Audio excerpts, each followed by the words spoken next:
जानते हो क्या बात कह रहे हो? क्या तुम कल कयामत के दिन मेरी बोझ उठाओगे, मेरे गुनाहों की बोझ उठाओगे? कहा कैसे आप बातें कर रहे हैं? कहा जब तुम कयामत के दिन मेरे गुनाहों की बोझ नहीं उठा सकते, मेरी जिम्मेदारी तुम अपने सर पे नहीं ले सकते, तो फिर आज मैं अपनी बोझ तुम्हारी पीठ पर मैं क्यों ला दूं?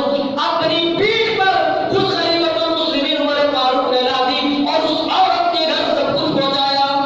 फिर औरत ने रो देती हुई कहा कि हमको खलीफा बनना चाहिए था। हजरत उमर रज़ियल्लाहु ताला अन्हु ने सर नीचे करके फरमाया, अम्मी जान माफ करना, मैं ही खलीफतुल मुस्लिमीन उमर फारूक। ऐसे दुआ करते थे। हजरत उमर फारूक का एक और है, हजरत